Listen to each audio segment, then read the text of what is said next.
Let's recording! Hello, welcome back to Aetheral Space 16.19 Dragon Demon Devil Part 2. Are we bringing back the old classic? Recording ready! This is a new age. It's the age of let's recording. Hey guys, welcome back to You have to Let's be doing Recording. like a henshin pose as well when you say it. Today we'll be recording this video. Hey that would actually be kind of an interesting meta-series, a YouTube series called Let's Recording, where it goes through the process and like a montage of like recording a different video and editing it and putting it together. And then it's like, you can watch this video next week. And the Power Rangers too, and they like fight various things. Oh my god. Alright. What colour Power Ranger would you be?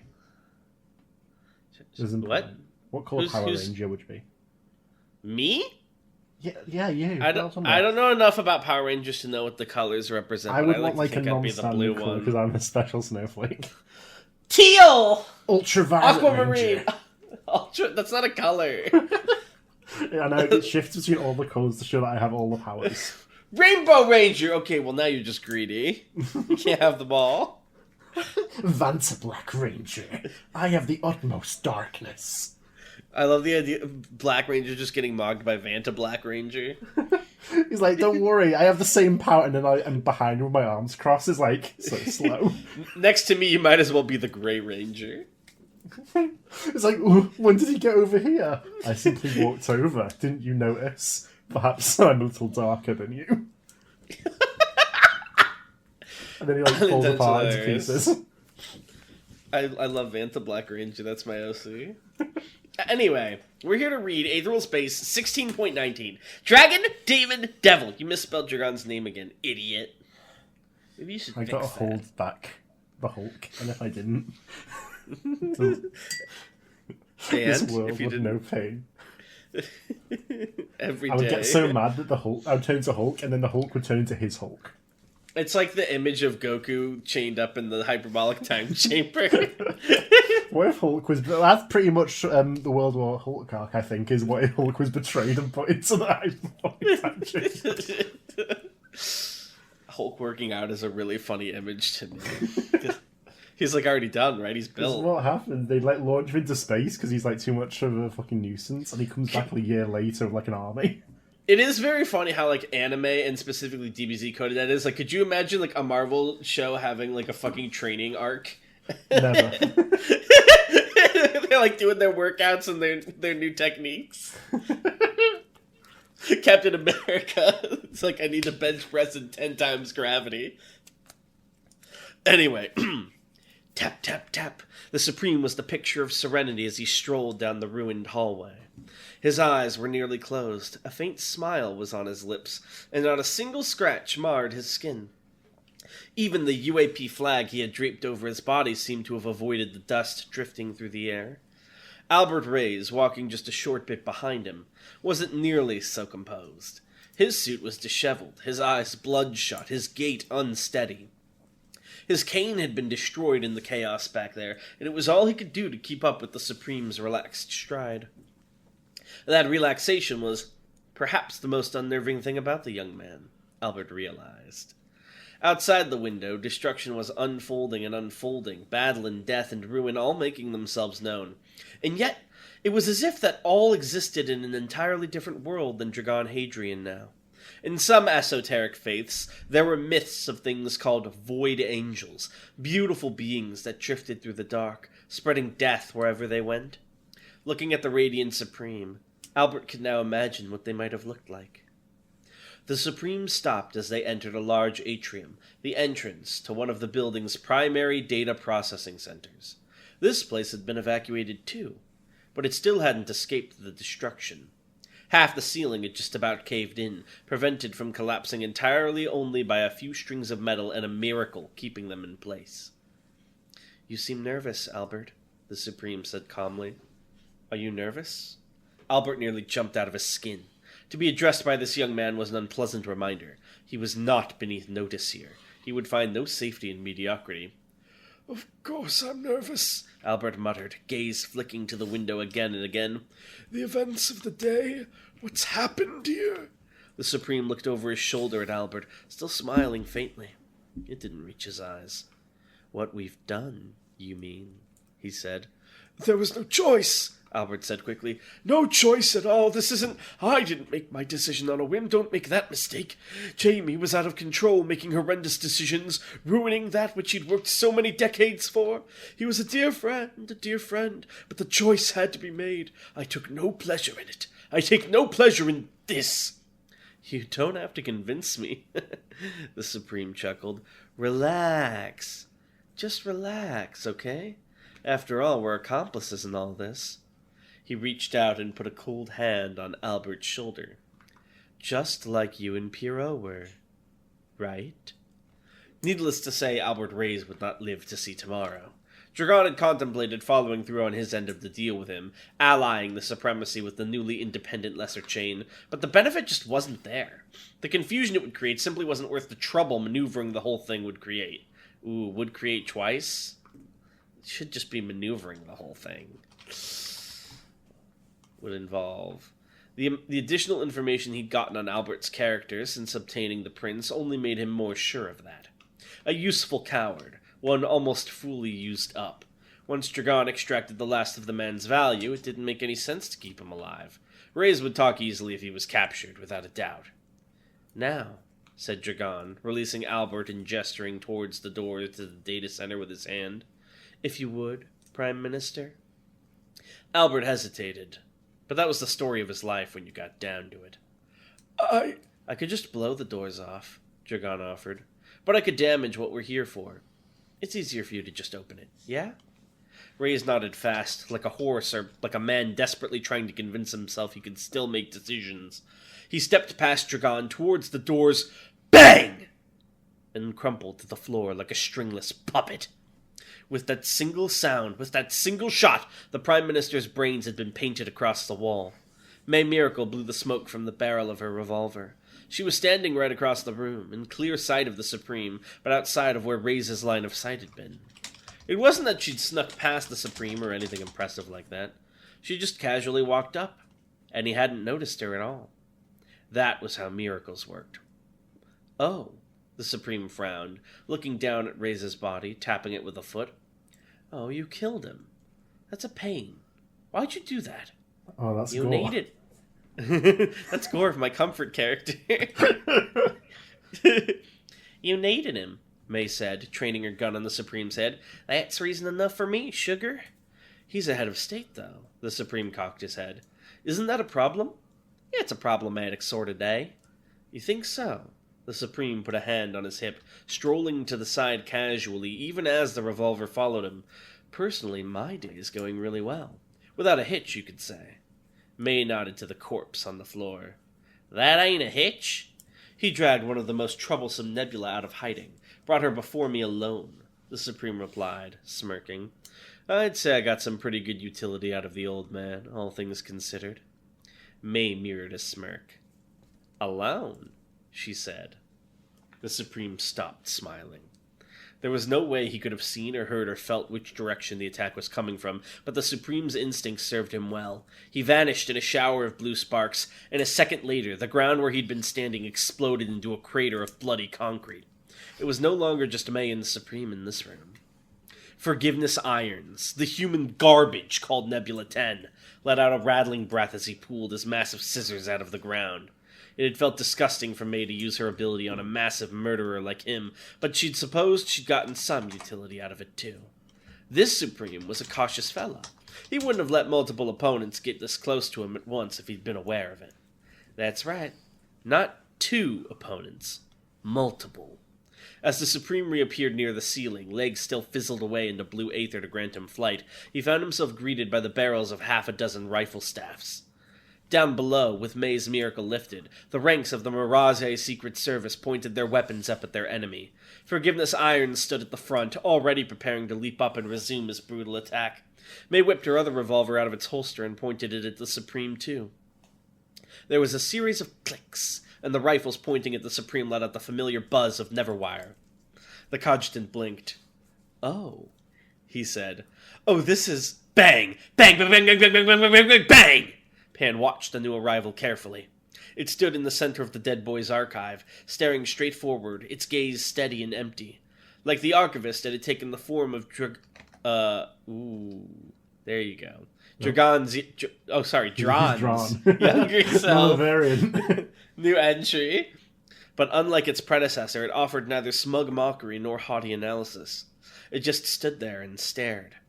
Pan didn't trust it at all, and neither did Dragon. That was exactly the reason he had stationed her here. The connection between Dragon and the prince was one way. The prince uploaded information into Dragon's mind when it became useful, but the prince alone decided when something was useful and, more importantly, what was useful. It could be information about a dangerous enemy it was familiar with. It could be the instinct to flee when a conflict was ill-advised. It could be an impulse designed to get him killed so the prince could move on to a more useful host. It wouldn't be the first time. That was how it had arrived here, after all. So Pan watched carefully. For now, she was letting that information flow from the prince as it liked. But the second she sensed it try to sabotage her dead boy, she'd reach out with her aether and tell it there and then. No! She wouldn't go so far as saying that the prince was her enemy. It was a thing. It had intent but no will, plans but no decisions, a mechanism without consciousness. But all the same, she wasn't letting it out of her sight. "Keep him pinned down! Squad 1, reload! Squad 2, cover fire!" Dragon Hadrian flitted through the air as a wisp of blue aether, hopping in and out of Gemini World several times a second. As he moved, he analyzed the battlefield below him, the battlefield waiting for him. He could keep this up for a good while, but not forever. Sooner or later, he would have to descend and defeat his enemies. Better sooner, then. Gemini World! His movement was nearly instant now, the line of aether he recorded himself into following the most efficient path to his destination. By the time he appeared next to one of the Miraze soldiers, he was already lifting a finger to point at the unfortunate man's temple. Gemini Shotgun, he thought. He said. Gemini World, he thought. Dragon vanished again before the man even finished falling to the ground, his upper half blasted apart. Appear, kill, disappear. Appear, kill, disappear. Appear, kill, disappear. They caught him the fourth time. The second Dragon reappeared. The massive hand of Forgiveness Irons seized him out of the air, the murderer slamming him down into the ground with all his strength. Irons raised up the pair of scissors in his other hand, blades pointed down, ready to run his prey through. Forgiveness Iron's neural implant forbade him from using his Aether ability, but with the strength he possessed, it was more than possible for him to ravage Dragon's body past the point of regeneration. As if that wasn't bad enough, the last two members of the Secret Service Dragon had shot were getting back up. The hits hadn't been lethal. It should be hadn't. Adaptive armor, he realized, as if recalling something he'd been told in a dream. The armor of the slain soldiers had transmitted information on the killing blows to the rest of the squad, allowing some resistance. To hell with it. He hadn't wanted this fight to get too crazy. If he could keep Reyes' corpse intact, he could make use of his biometrics, but they were leaving him no choice. Better to make things harder for himself than give the enemy an advantage. As the scissors came down, Dragon opened his mouth and called out, "Gemini!" But before he could finish the words, the ground beneath him erupted, sending him, Irons, and the nearby soldiers flying in every direction. The moment he was free of Iron's grip, Dragon retreated into Gemini World, reappearing a moment later floating in front of the shattered window. His bright blue gaze was fixed on the hole now opened up in the center of the room. His brow creased in annoyance. "Seriously?" he muttered. Something began to drag itself out of the hole. A massive hulking creature, formed from crueling bones like countless ribs, pulling itself upright with long spindly legs like those of a spider. Its body was more architectural than humanoid, shaped like a cage, and from the top of that cage swung a severed human arm like the tongue of a bell. An Aether awakening. It had followed him all the way here. Nebula 6, Beckett Del Brainon, Underframe, Nebula of Brainon. The bone beast roared without a mouth, waves of grey aether blasting out from its bulk as the sheer pressure of the noise sent soldiers flying. Dragon Hadrian had only a moment to brace himself before the attack began in earnest. The corpses on the floor, Reyes and the two soldiers Dragon had killed, twitched on the floor, their limbs flapping obscenely. I would get rid of the second on the floor, yeah. A second later, the bodies popped like bloody balloons as their skeletons burst out of them, warped and stretched and sculpted by Underframe, becoming the seedbeds for a swarm of flexile bones that lashed out at Dragon. He leapt up to avoid their strikes, but the speed of Beckett Del Brainon's attacks had become even more impressive in death. One of the spinal cords wrapped itself around Dragon's leg, posthumous infusion interfering with Gemini World, and it slammed him into the wall like a rag doll. For a second, Dragon Hadrian could not breathe. For a second, Dragon Hadrian could not see. For a second, Dragon Hadrian could not move. His adversaries took quick advantage. Dragon screamed as the bullets of the Secret Service thudded into his body, Neverwire bypassing his defenses, only his wild writhing saving him from a fatal headshot. Pan was working overtime, healing the holes in his body just as quickly as they appeared, but in a way that was only prolonging the torture. Some of the bullets were staying in his body, too, the residual Neverwire signal interfering with his Aether. In 6 seconds, Dragon suspected he'd be unable to use his Aether at all. He'd have to break out in 5, then. Forgiveness Irons was charging at him again, joined by what remained of Beckett Delbrainen. May Miracle had vanished with that strange Aether ability of hers. If she was going for a point-blank headshot, even Gemini's shotgun wouldn't be able to intercept in time. The soldiers were blasting and blasting and blasting. He had to deal with everything at once, nothing else for it. It was for impossible situations like this that he'd sought out the prince in the first place. Dragon Hadrian took a deep breath. Gemini coil gun! And let the light loose. Maybe I went a little overboard. The smoke began to clear. For this use of Gemini coil gun, Dragon had deployed it in the opposite way to his first. Rather than striking a designated area, he had designated the area directly around him as off-limits, and struck everything but that. The results spoke for themselves. Dragon floated up to inspect his work, bone fragments falling from his body. The room was a ruin, the wall opened up, and the afternoon sunlight streaming inside, while the smoke poured outside. Should it be streamed inside? No. Well, the smoke poured, but the sunlight streaming is just, weird. Bodies littered the floor. Some were charred and broken, some intact, but still. That adaptive armor had been enough to keep them in one piece, but not alive. Forgiveness Irons lay sprawled out on a newly formed overhang of concrete. For a moment, Dragon was worried he'd get back up and keep fighting. But then the platform snapped away, and Nebula 10 plummeted out of sight. Someone else's problem now. Cogitant blue eyes flicked this way and that, searching the area with no luck. May Miracles wasn't here. Maybe she died with that ability of hers active, and that was why Dragon couldn't spot her body.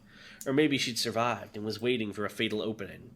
Dragon couldn't risk it. Right now, she was the biggest threat to him. He raised an arm. If one coil gun hadn't done the trick, 2 would surely seal the deal. Gemini thump! Before the words could leave Dragon's mouth, a crimson spear appeared embedded in the floor before him, moving so fast that it looked almost like it had teleported.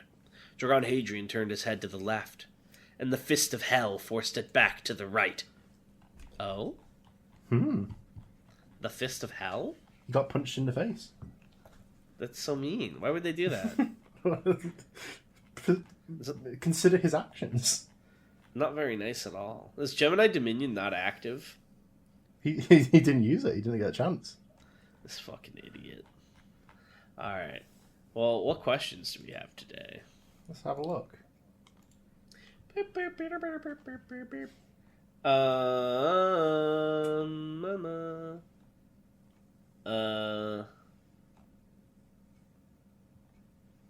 Stift asks, can Gene Tyrants be killed by Black Meteor or by any killing art that triggers a biological death for that matter? It'd probably work, but it could work if they had the prerequisite organs, but I don't know if it would kill them, really, unless they were in a body plan where that would be fatal with no possibility of changing during the process, which I don't think they would do. Spear of Stillness into Black Meteor. You could wound them, sure, but wounding a Gene Tyrant is functionally useless, I would say. Yeah. 2. Could Azaz, Edgar, and or the Prince be ego emulated, and would anything weird happen? Well, the Prince isn't a guy, it's an ability, so you couldn't do anything. You couldn't ego emulate the Prince.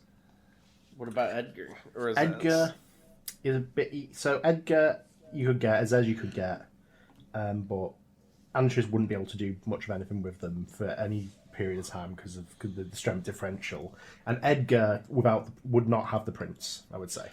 I had this funny theory that where Edgar, she would try to emulate Edgar for whatever reason, then he would just, Toji take over her body. I guess you could say that my mind was stronger than her body, or whatever way it went. Why is there... wait, no. MT asks, was it ever confirmed that Edgar himself... Yeah, that's a dumb question. Jesus. Wait. Sorry, I apologize, MT. Was it ever confirmed that Edgar himself had Aether, Tan? Yes, he had it. Alright, yeah, because he made the Prince. Weiser asks, did you enjoy making all of the tangential chapter starters in Arc 9? I did. It was a fun little theme to do with Arc 9. I don't think I could have done it for longer than that, because some of those were already stretched thin in terms of relevance, but... Fair enough. I enjoyed them. Stiff has a big block of questions here that look exhausting to read all of, but I'll try my best. You're so brave. Stiff starts with, do only I and the prediction ability from Baltae and the monks use the same mechanism? Yes, all precognition uses the same mechanism.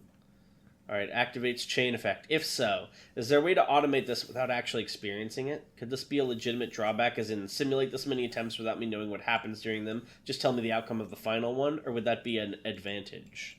I would say that's probably a drawback, yeah, because you don't get all the additional info or, like, simulations. So you don't know why you're doing that, you just know you have to do it. Interesting. Follow-up. Does Aether have a subconsciousness you could tap as a meta ability? Not really, no. Like, could you hijack the mechanisms that Aether progression is based on? Let's say I reduce my maximum... That's on your part. Aether is not, like, throttling you to have cooler abilities. The only thing you train is output. You could increases gradually because that's a biological reaction. Their example was, could they reduce their maximum Aether output for the next 5 years and return their technique development and efficiency training, max capacity training is 50%? I don't think you could. Okay. Follow up. And is that how abilities like Conquest/Analyze work? Would you? I don't know. They just read the Aether and tell you what it does, basically. Alright, I'm going to leave it there. So, for example, with Conquest specifically, when he's scanning the armaments, he has to actually get within range of that armament specifically rather than the Aether. Like, in general. Okay. So, when it's ability, it has to actively be using the ability, because that's surface level information in the Aether at that point. Okay. So, Conquest could not just scan you and go, okay, here's all those powers, Victory. Gotcha. Okay, Victory would be like, Conquest-sama, save me. Yeah, that's how you'd say it? Give me some abilities, Conquest. This is base. Prescott looks up against. This is base Mayor Ricale. Hold up, is that the hyena? He's like, I can't stick around here. I need to free my siblings. Is that the criminal... The criminal overlord of Crestpool, the hyena? Shit. Victory, come outside. I just imagine the hyena showing up like Gojo showing up to Tochi. Like, seriously? Are you for real? I kind of want the hyena to show back up now. Here's an aetheral question for me. Who is the aetheral fraud in people's opinions? Oh my god. I want some more agenda space. I think the fraud, in my opinion, is probably I have to think about this for a little bit. I feel like Bruno's a bit of a fraud, because every time Bruno's in control of a fight, they're either losing or running, and it's always Serena that wins the fight. And sure, I guess that makes sense because she's offense a little bit, but it's only ever wins when she's the one in control. So, I feel and it's always, when she's protecting Bruno or some shit. Or at best, when they're in sync. he's I don't potential, know. Man. Yeah, Bruno's definitely potential, man. He hasn't really had, his own big feats since, the Arc 2 moment with Dragon. Biggest feat is turning into a sword that Serena can use to win. Yeah, exactly. Yeah, his biggest feat is his power being used by Serena. It's sad, but it's 0 true. wins, 7 losses, 7 breakdowns in the throne room. It's true. Oh my god, this is sad. I'm slandering Bruno. That's true. Also, he started off the series as Batman, but he's basically just a pathetic, sad guy, and Serena always has to hard carry in moments of emotional turmoil. Alright, I think we'll leave it off there, but thank you all for watching, and we'll see you next time. Bye.